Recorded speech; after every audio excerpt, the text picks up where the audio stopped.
नेपाल भारत कालापानी लिपुलेख र लुम्बियाधरा विवादको मूल आधार सन् 1816 को सुगौली सन्धि हो। उक्त सन्धिमा अनुसारमा काली नदीको पश्चिमी भाग भारततर्फ र पूर्व भाग नेपालतर्फ पर्ने उल्लेख गरिएको छ। तर विवादको मुख्य विषय नै काली नदीको वास्तविकता महान कुन हो भन्ने तर केन्द्रित छ। एकदम भ्रममा रहेको छ। नेपालले लुम्बियाधराबाट निस्किएको नदीलाई वास्तविकता काली नदी भनिएको छ भने त भारतलाई काला पानी क्षेत्रबाट बग्ने सानो धारलाई काली नदी दाबी गर्दै आएको छ। भारतको चलाकी यहाँ एकदमै चतुर तरिकाले छ। तर नेपाल यसमा पटक पटक मौन धारण गरेर बस्दै आएको छ। सन् 1817, सन् 1821, सन् 1827 र 1856 मा तत्कालीन ब्रिटिस सर्वे अफ इन्डियाले तयार गरेका नक्साहरूमा अहिले पनि बेलायतका ब्रिटिस म्युजियममा, लाइब्रेरी, अमेरिकाको लाइब्रेरी अफ द कङ्ग्रेस तथा अन्य अभिलेखमा सुरक्षित रहेको छ। तर ती नक्साहरू लुम्बियाधराबाट बग्ने नदीलाई अस्पष्ट रूपमा काली नदी भनेर उल्लेख गरिएको पाइनेछ। तर उत्तर नदी भन्दा पूर्वतर्फ गुन्जी, कुटी, नाभी, कालापानी र लिपुलेख क्षेत्रमा नक्सा देखाएको छ। नेपाली सीमाविदहरूको अनुसार यी नक्साहरूले लुम्बियाधरा, लिपुलेख र कालीपानी नेपालको भूभाग भएको प्रमाणित गर्छन्। तर यहाँ भारतले आफ्नो चतुर र चलाकीको कारणले अहिले नेपाली भूभागलाई वा आफ्नो भूभाग भन्दै आइरहेको छ।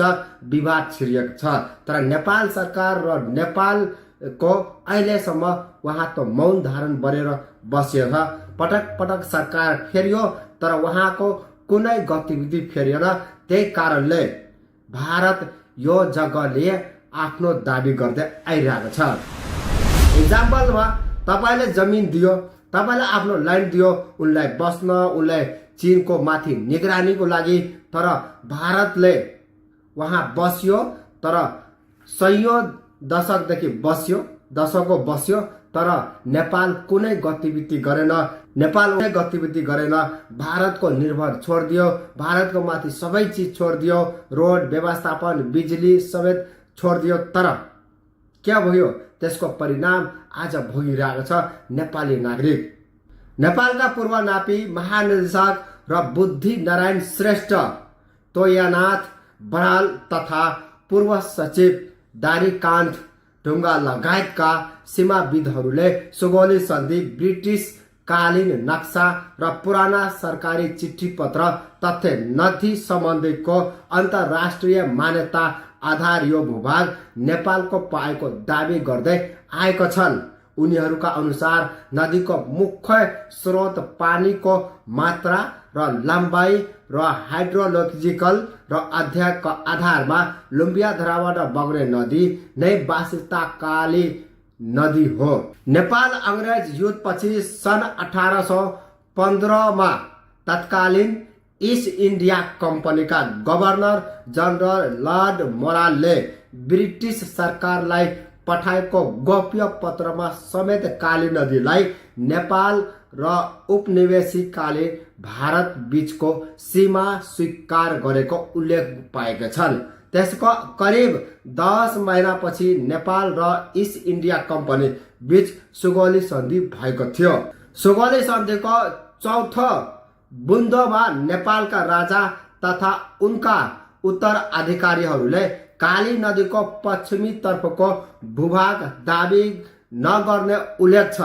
नेपाली पक्षको तर्क अनुसार यदि लुम्बियाधराबाट बग्ने नदी काली मान्ने हो भने त्यसको पूर्वतर्फको पर्ने लुम्बियाधरा, लिपुलेख र कालापानी स्वत नेपालको भूभाग हुन्छ।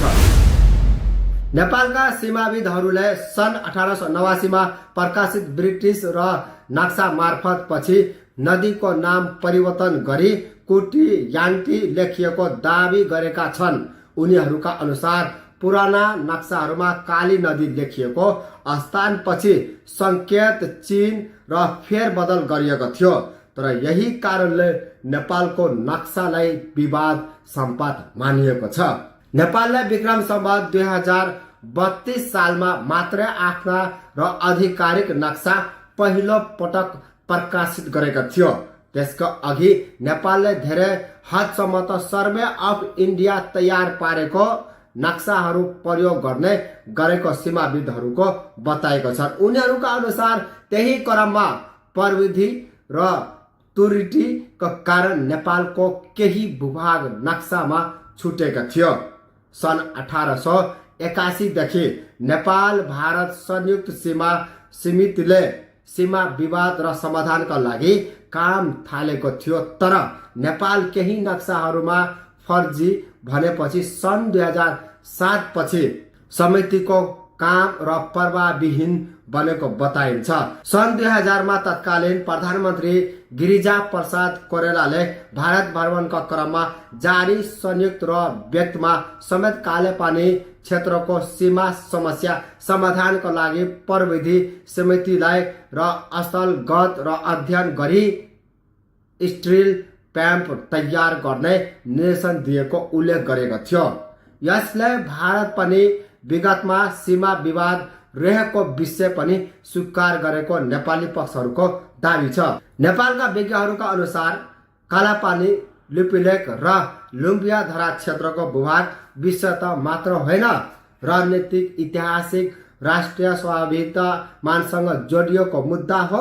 नेपालले कूटनीतिक वार्ता, ऐतिहासिक दस्तावेज, पुराना नक्सा र अन्तर्राष्ट्रिय मान्यता आधार आफ्ना दाबी प्रस्तुत गर्दै आएको छ भन्ने त भारतले आफ्नो सुरक्षा तथा प्रशासनिक नियन्त्रणका आधारमा उक्त क्षेत्रमाथि दाबी गर्दै कायम आएको छ।